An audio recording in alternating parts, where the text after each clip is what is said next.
Hey everybody out there, thank you for tuning in, and this is a special edition of Can You Dig It, Let It Be Dug, to where you get to know the host today. I come from Seattle, Washington, and I'm going to take you a ride and give you a little insight on my journey. It's a beautiful day today. It's March 2nd. The sun is shining, but you know there's always rain somewhere in the greater Northwest area, but not in my area today. So always, don't forget, like and subscribe, share, and just kick back and let me take you on a trip.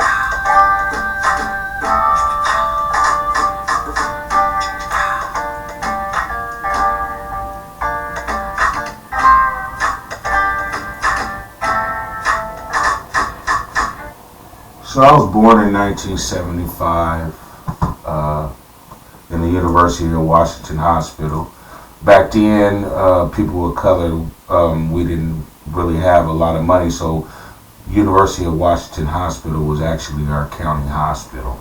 And a lot of times we were being treated by students who were actually in the University of Washington becoming med students. So that was what it was back then. Now, University of Washington Hospital actually runs majority of the hospitals that are in Seattle, Washington right now. So now they're more of a prestige type of hospital.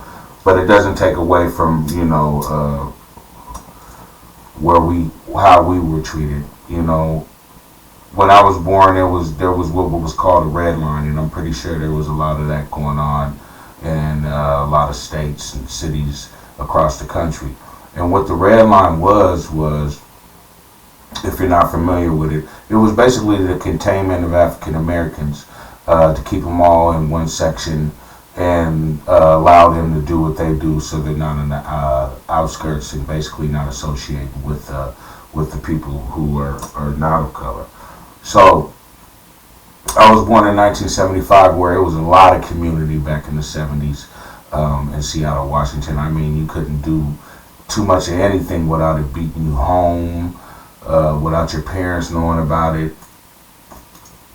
And this went all the way through the 80s as well. And then I would say the early 90s too. The early 90s is when things just, or the middle 90s are where things just start falling apart. There was a lot of selling the properties, and it was due to the crack pandemic, because we had a lot of black-owned businesses in the central area where they so-called redlined us and told us we wasn't going to be able to do anything over here. We had our own community. We owned things from Madison Street to Jackson Street. That was our community. So we made the best out of the worst. A lot of what we still do today is make the best out of the worst. And then once we create something, then you have the vultures, culture vultures, want to come in and try to brand it on their own and try to get the one who's creating it, flash them some cash, and there it is there. It becomes their product. But back when we were coming up, we had our own product. When I was coming up, we had our own product, and the product was community. The product was love. Love thy neighbor as you love thyself. Now, there were disagreements, as all kids have, as all families have, but the disagreements were always settled because of the elders in our community.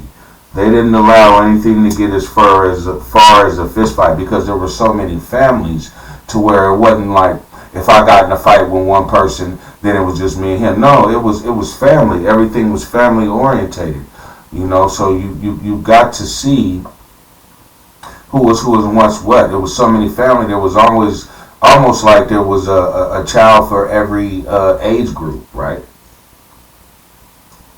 But I'll get to that later. Well, anyway, I was born in 1975, University of Washington Hospital, to an amazing woman. My mother, I'm pretty sure everybody says it's about their mom. My mother was amazing. She had 3 boys by the time she was 19, lost both parents when she was a child. Lost her mom to cancer, and basically lost her father, which is my grandfather and my grandmother, to a broken heart, because once my grandmother passed away, there was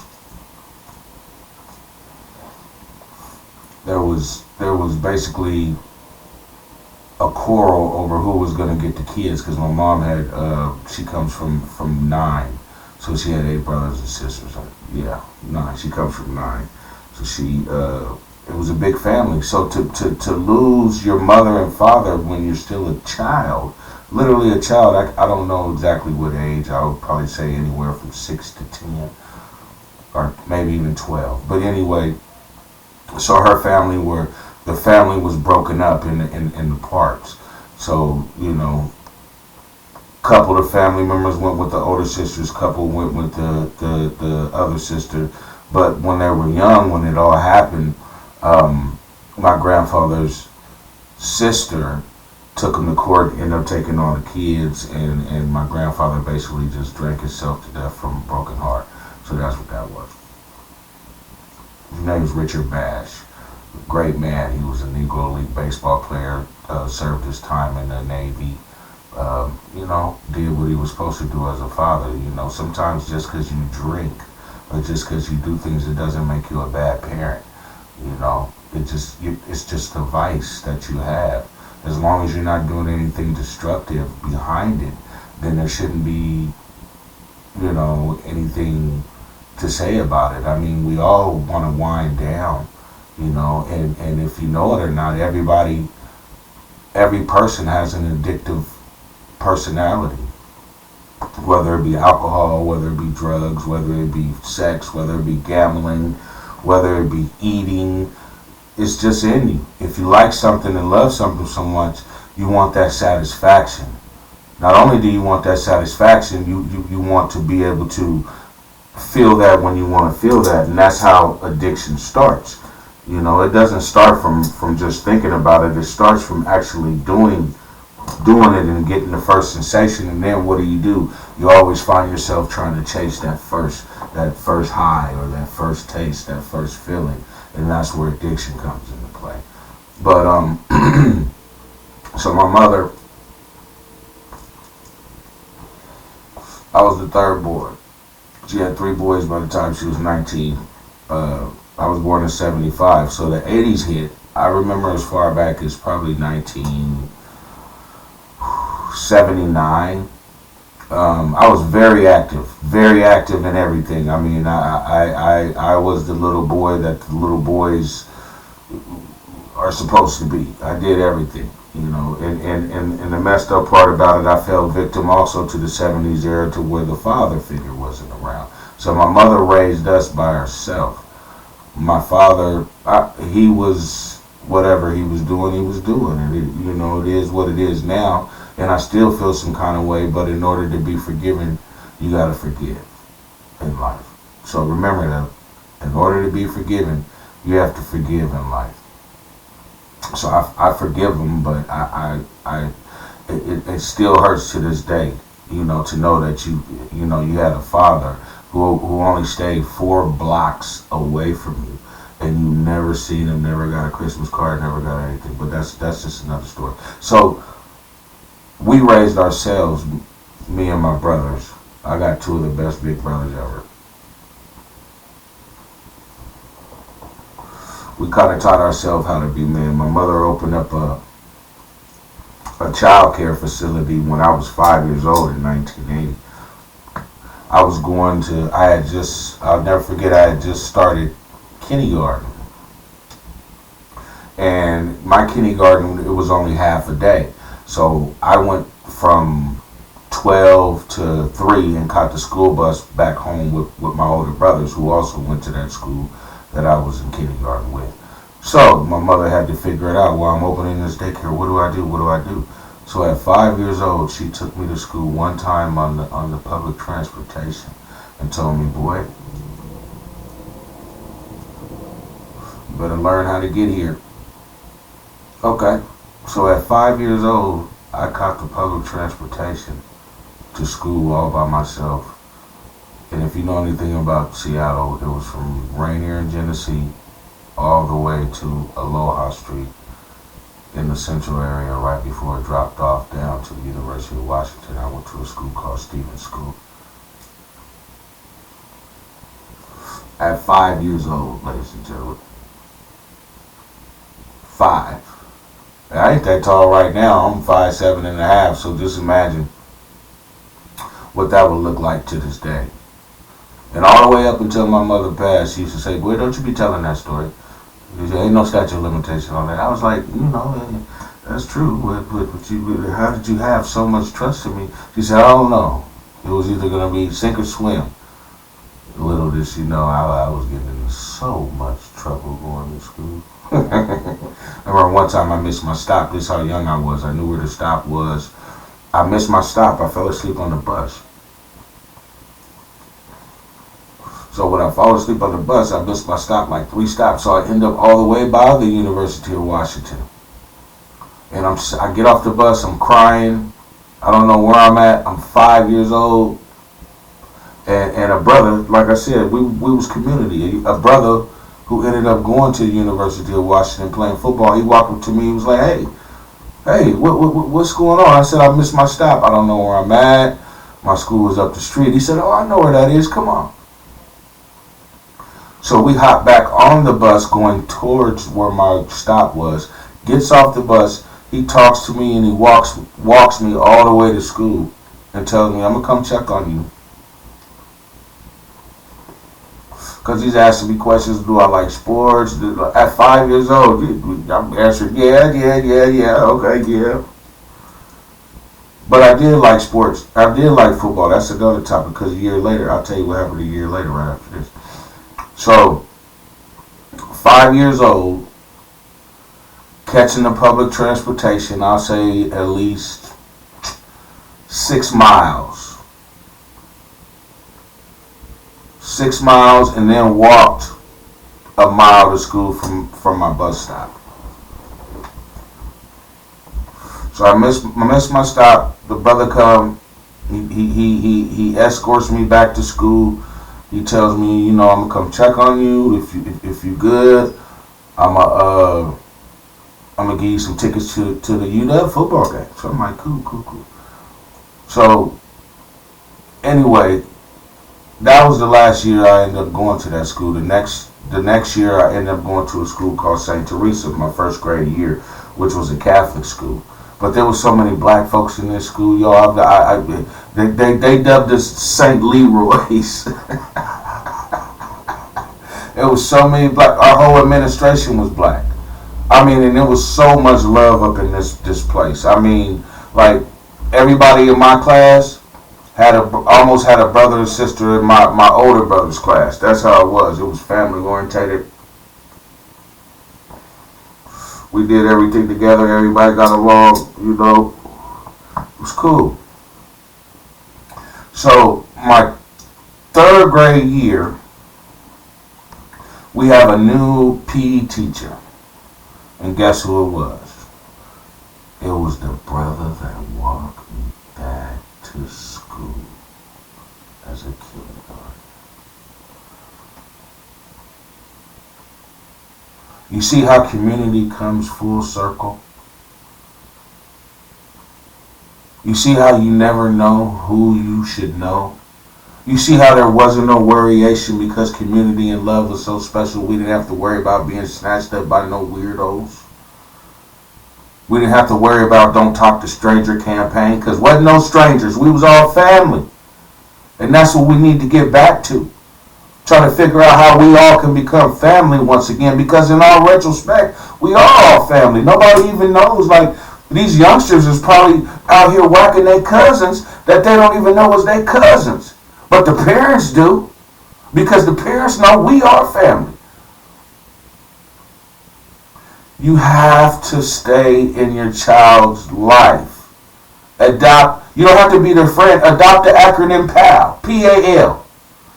P stands for participation. Participate in your child's life. Whatever they do. Because literally now, you can be whatever you want to be. Back when they used to tell us you can be what, we scratched our head, yeah, right, okay. But now, there's an angle for everything. And great minds invent things or make things more improved that are already existing. And it all stems from what their passion is. So the acronym PAL, P-A-L, participate. P.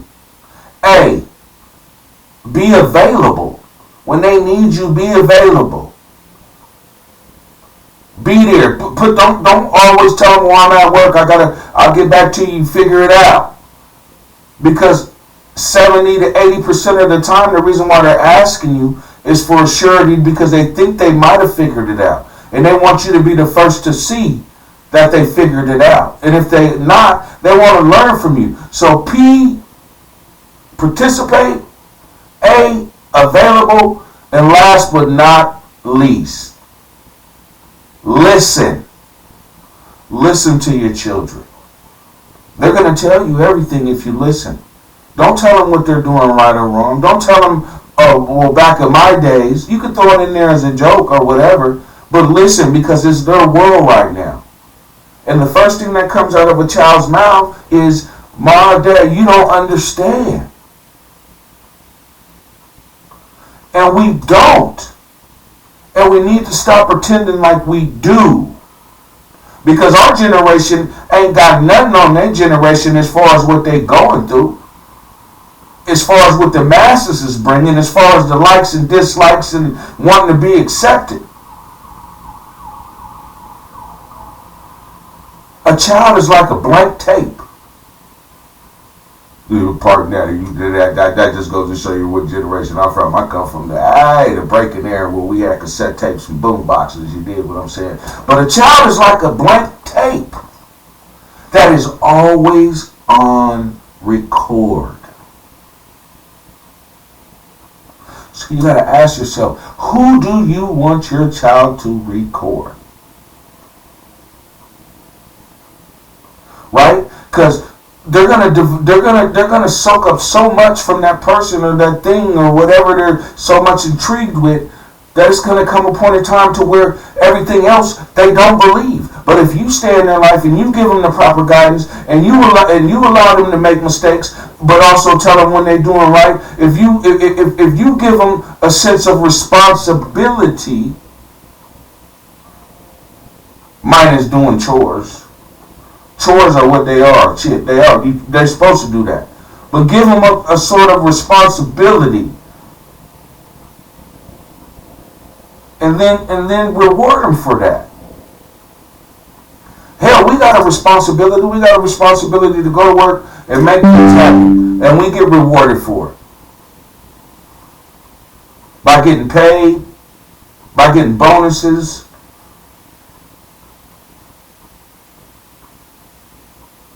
Life shouldn't always be about currencies and material things. It should never be about that. Because we are all here, we're initially here to work together. Nobody should be working for nobody. We're here to build a house of love, a house with a structure. A house with that can't be blew over by the strongest wind. Everybody in life plays a part. We're all tools, sharp tools at that, in a shed, trying to build a house. I might be a hammer, he might be a screwdriver, he might be a power tool, he might be a nail, he might be a board. But how in the fuck can a hammer tell a nail he ain't shit? Just because he pounds on it. Well, guess what, hammer? You ain't shit without the nail. So I say that to say we're here to work together. Life is about working together. And being the best that we can be together. Because there ain't no two same anybody in this world alike.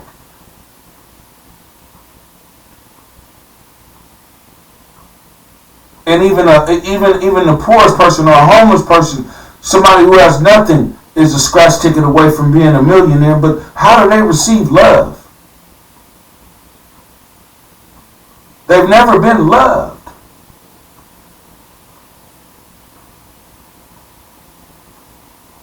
So they give back. They give to try to buy love, to try to buy appreciation, to try to buy these things. When it shouldn't be like that. everybody somebody for a reason. Just like I believe in relationships. I believe in there's somebody for everybody, but everybody ain't for somebody. We're put on this world to work together, to build, to create, and then to leave for eternity.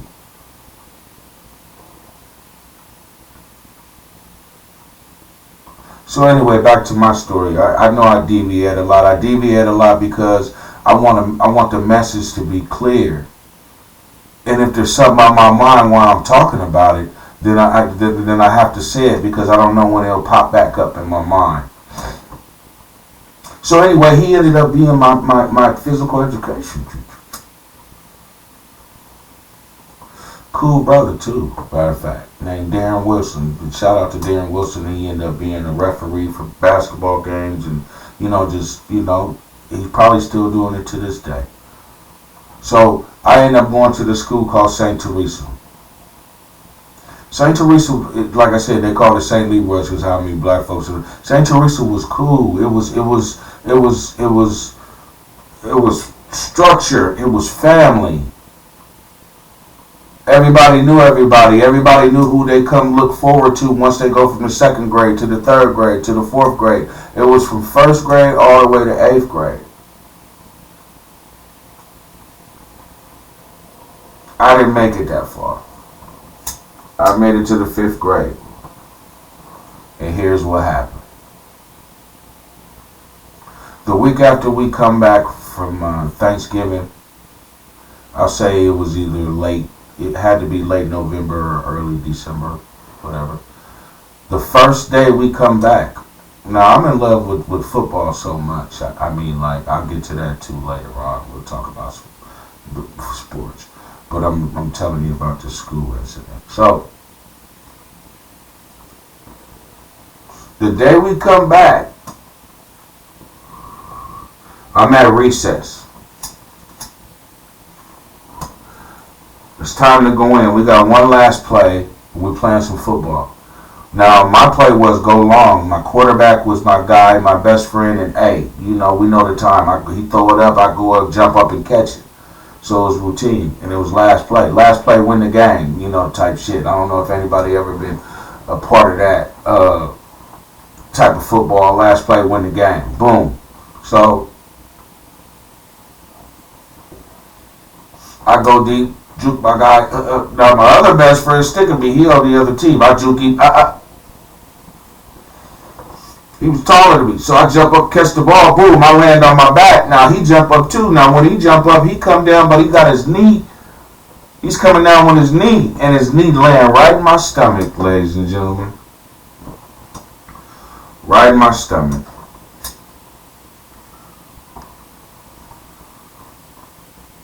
I just turned 12 years old that October. This happened in November. So 12 years old. I just got a knee in my stomach. And I go back to class. Now I'm in class for like 10 minutes. Now this shit is, my stomach is just killing me. So my partner, who's the quarterback, he raised his hand and tell the teacher, hey, he ain't doing good. So the teacher asked me, you okay? I said, no.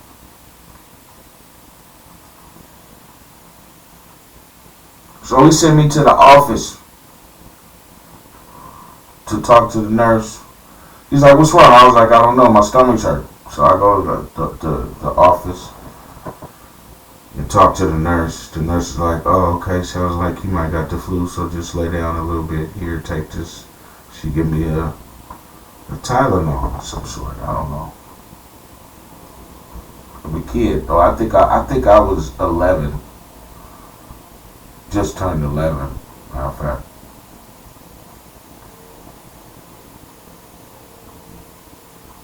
So I take the Tylenol or the pill that they gave me. I lay down. So now, me being a rowdy dude, you feel me, in no pain, and I done fucked up in my life, but I ain't never had, to that point.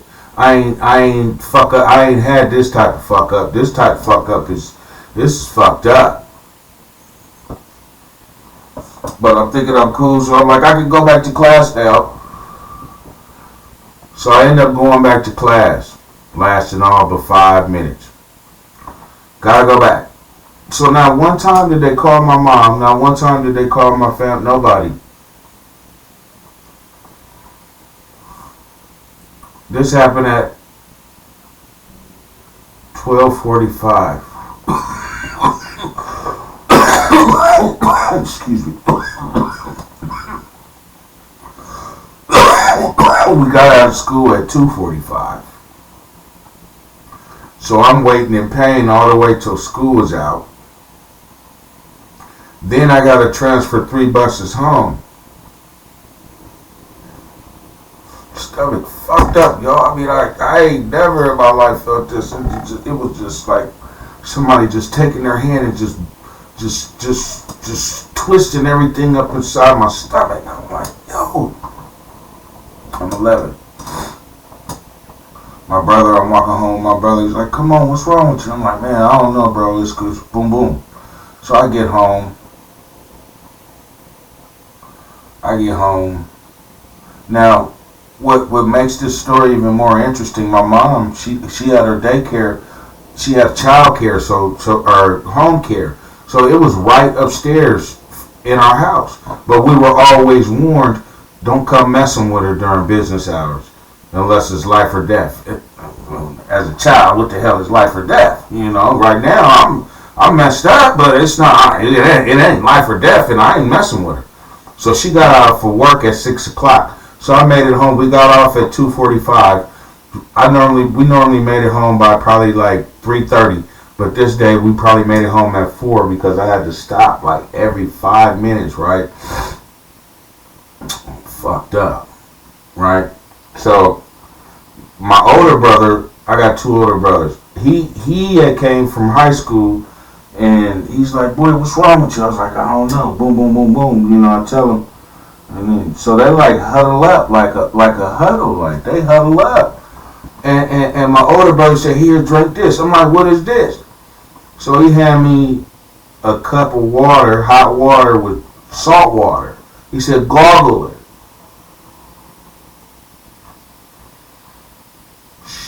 Y'all, I gargled that shit and everything was coming up. Shit that I didn't even know I had. I'm earling and I'm like, oh, now the pain is even worse, y'all. It's worse. This shit is worse.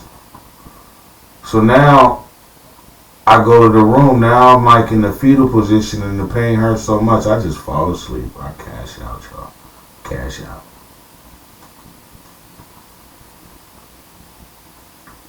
Now, I wake up because I hear my mom checking the mail. She used to always close her business. She never came downstairs. She would always close her business from the outside and then walk around to our front door like the business and the house was separated even though it was upstairs. My mother was a very professional person. She kept it in her mind to separate the two. So that's why we wasn't to come up them damn steps because it was a separation. This is business and this is living quarters. Don't bring that shit here. So that's why I didn't go up there. So she's checking the mail and I crawl out there like military style, like boom, boom. And I'll never forget, she's checking the mail and she looks at me and she says, boy, what the hell's wrong with you? That was my mom's favorite word to me. Boy, what the hell's wrong with you? I was like, I don't know, but I gotta go to the hospital. I said, I don't know, but I think I gotta go to the hospital. Now, mind you, my primary doctor was right around the corner. So she's like, come on, because she knew I didn't got hurt, I didn't did things, but I ain't never said no shit like that. So she's like, come on. So she take me to my primary doctor, which is Pacific Medical Center. Shouts out to that. It ended up turning into the first Amazon building. The first Amazon as we know it. Yeah, that Amazon. It was created in Seattle, Washington. Look it up. Do the fact check. but it was housed in my old doctor's office, which is Pacific Medical Center, which is it shit. It looks like a castle, but yeah. Anyway, so we go there. I'm sitting there waiting, and she's like, "Boy, why you didn't?" She's asking me like, "Boy, you hurt like this? Why, why you ain't tell me during the day?" I said, I told her, I'm like, "Yo, like you said, don't come messing with you during business hours." She said, "Boy, you ain't never listened before." And we started laughing. And so the doctor comes. He's like, "Okay, we're gonna have to do an ultrasound to figure out what's going on." Whoop, whoop, da, da. Mom's like, "Oh, okay." So I look at my mom because I had a brother. This is how I know, because I had a brother who passed away when I was like 8 years old. And he passed away like 3 days after he was born. So, and I was ready to be a big brother. So I asked my mom, I'm like, "Ultrasound, ain't that for," I said, ain't that for women?" And she says, she said, "Yeah, they want to make sure you don't have a baby inside." So we got a good chuckle up out of that one. But 5 minutes later, these doctors came running in this motherfucker. "Don't move him. Don't touch him. We gotta get to talking." I'm looking at my mom like, "Oh shit, what the hell's going on?" You feel what I'm saying? "Get him on the gurney." Da da da da da da da. Right? And then they throw an IV in me and shit. They throw a needle in my motherfucking little ass arm that was about that big, and I'm like, "What the hell?" So I'm looking for my mom. She's right there. She's like, "What's going on?" This shit's like a movie. They're like, "No, we gotta get him here. We gotta get him there. Don't look." Ambulance is outside waiting and shit. So come to find out, when my partner kneed me in the stomach from the football, it ruptured my pancreas, right? But not only that, half of it was gone, and the other half was hanging on by a thread, and it was like teeter-totting like this. It was, every time I moved, it was like a thread, right? So they're like, "Don't move them. How did you even get here? Like, this shit is real. This shit, I'm not even supposed to type shit. I ain't, you know what I'm saying? This shit is real." So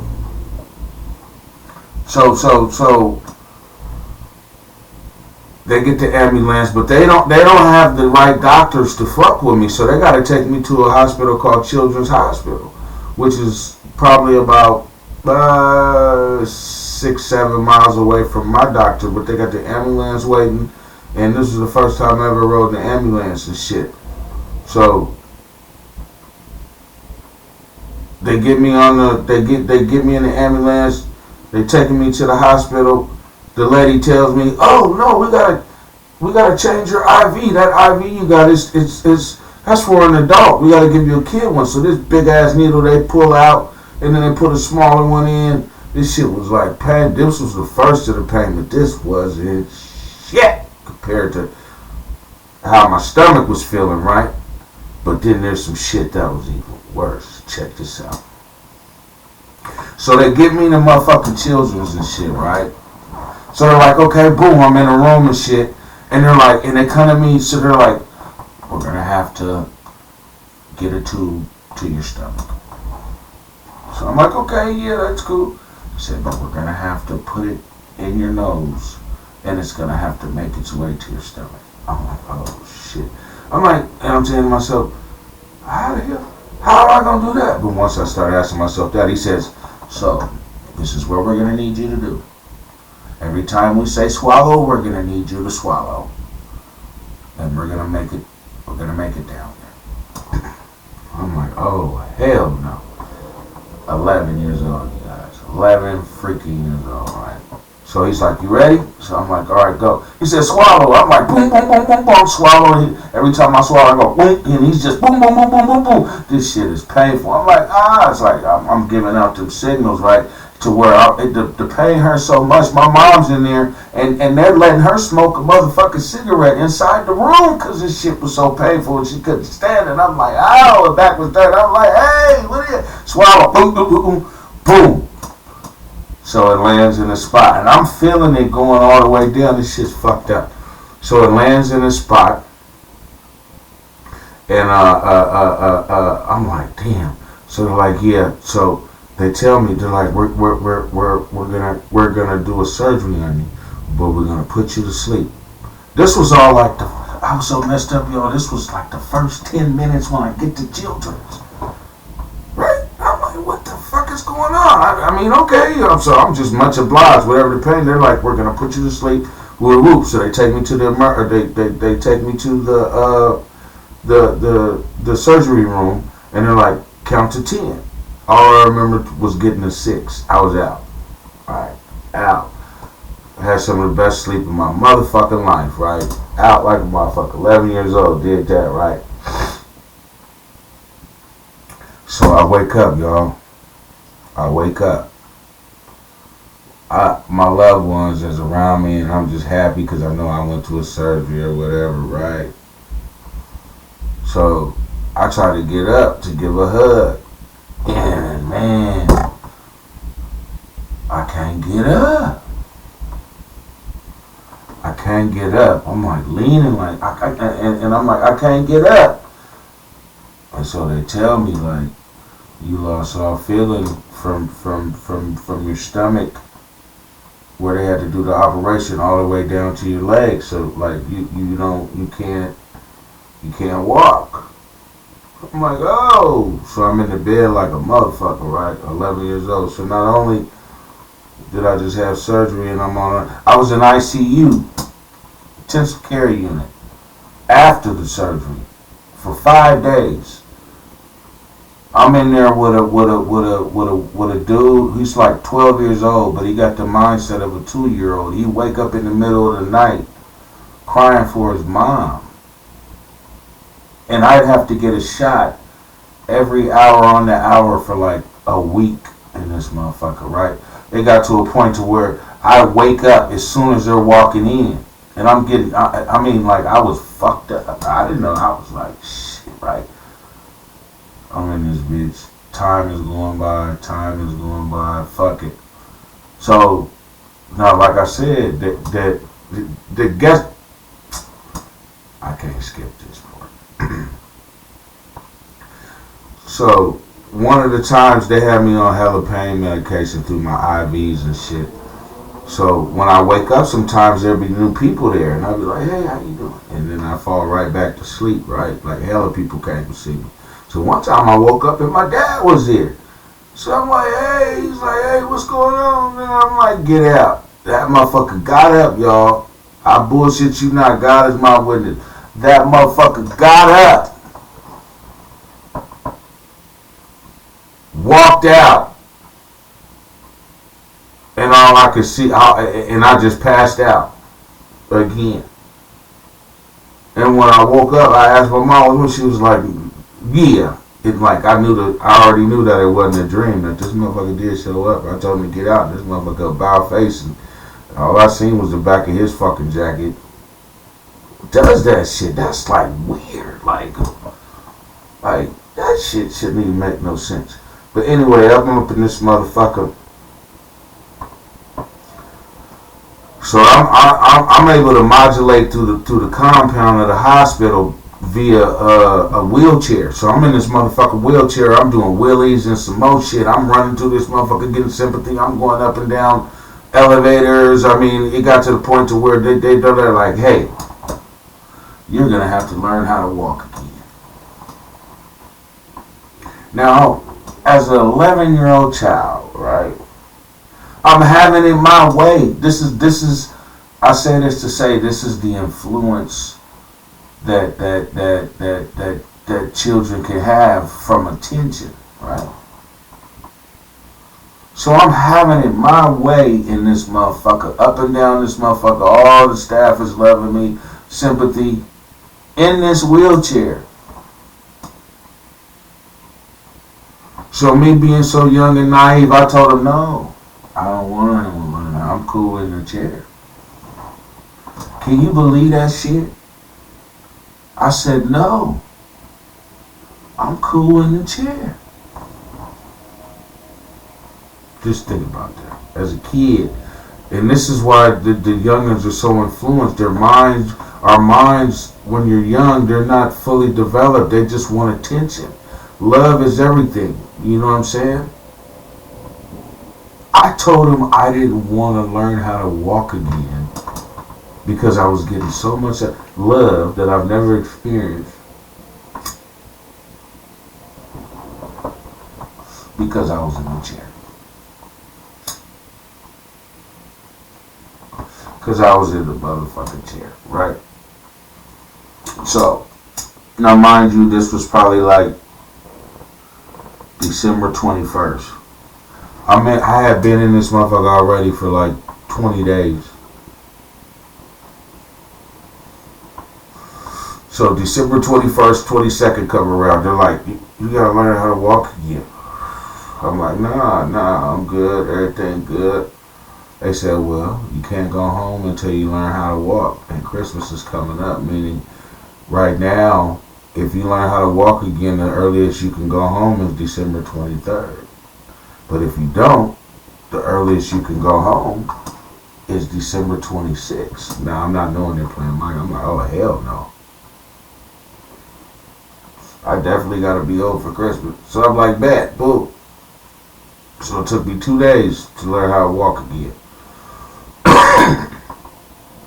I got out, so it had to be December 20th, because I got out December 23rd,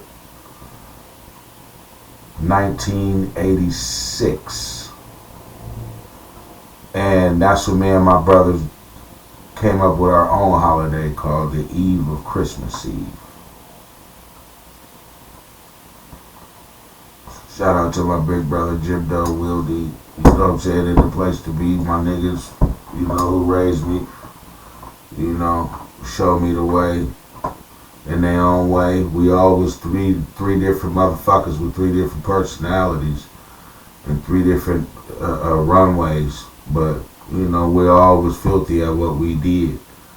You know, we was the go-to guys in our realm. You know, sometimes our worlds collided, not in a bad way, because my brother Will, he's an athlete. He hooped like a motherfucker, you know. And me, I'm a G. I'm from the Strawson, so a lot of times the G's want to be athletes and the athletes want to be G's, just like the rappers want to be athletes and the athletes want to, just like the rappers want to be athletes and the athletes want to be rappers. It coincides that way. Right? So I got out December 23rd, Eve of Christmas Eve. That was cool. You know. I tried to go back after the holidays and I was tripping. I was doing too much, right? So they're like, he can't go back to school. You have to send him paperwork home and shit. They sent paperwork home. And my mom, like I said, I stayed home. My mom's upstairs. I was fucking off. Whatever. Fuck the paperwork. Fuck it. You know what I mean? So guess what they did, y'all?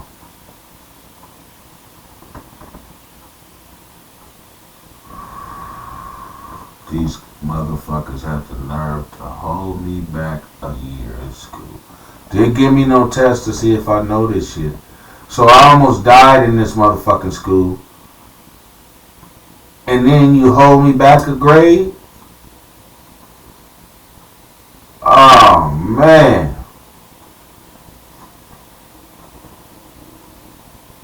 And my mom's so young and, you know, she really don't know the ins and outs. Like, we could have sued the shit out of that school.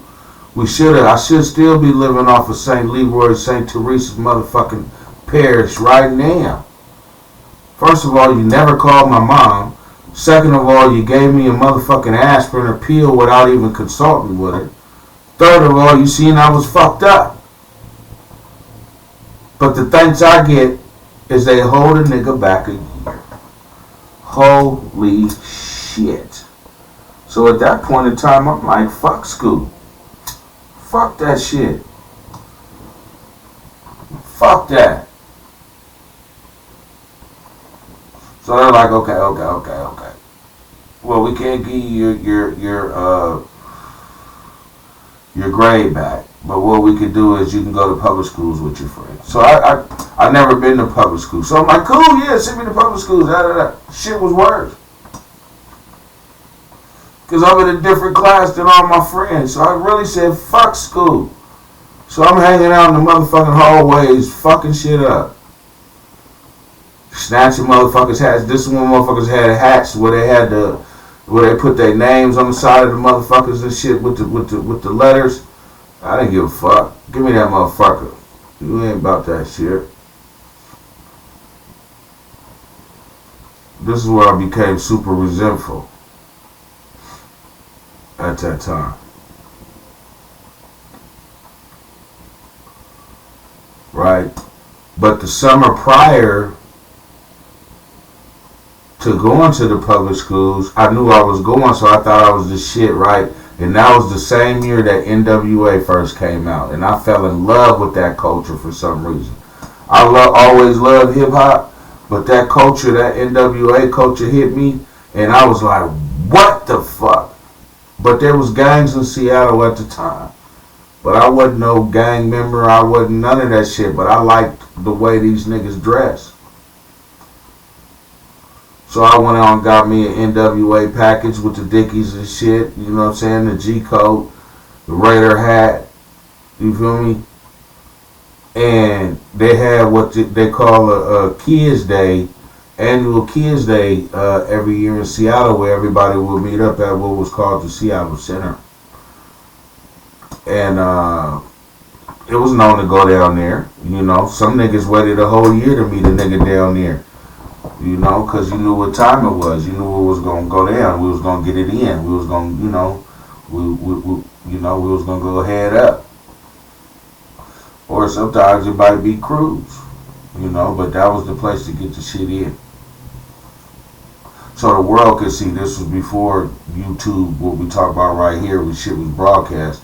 If you wanted to whoop a nigga ass in front of everybody, you beat him up at the Torchlight Parade, Kids Day, Black Festival, Soul Festival. These is meetup spots. Like, and sometimes, like I said, niggas be waiting a whole year to see this nigga, or a whole, you know what I'm saying? But this was all coming from the shoulders. These is all grown men type shit. And niggas wasn't running from fags. You know? It didn't matter win, lose, or draw. If you stood in the box, goddammit, then you somebody. Because I tell you what, the most dangerous motherfucker you could have was a nigga who stood in the box plenty of times, might not have won them all, but he took everybody's best shot. So at the end of the motherfucking day, he's going to be able to be the best fighter. I've seen it happen plenty of times. Niggas don't want to see him no more. Now you motherfuckers done created a monster. Motherfuckers created a monster. So, you know, I'm going to leave you on that note as far as the school and shit goes. That's chapter 1. You know, next time when we talk, I'm gonna give you my life in chapters. Because my life is different. Way different. But that's what makes the beauty of living so important, is that everybody has their own story. Everybody's somebody. That's why I love to interview folk. Because I want you to understand you're somebody. You can even help somebody with your story. Nobody has the same story. Folks might have similar struggles, but nobody has the same story, because they can never feel how you feel or how you felt. And we can never feel how they felt. The best thing in life is transparent. You know, be the best that you can be at all times. Protect others, or the vulnerable ones. Love yourself. Put God first. And never look back. God bless you. It's been a pleasure talking to you for this round 1. We're going to come up with round 2 soon. And, you know, just know, stand 10 toes down about your crown. And, as always, can you dig it?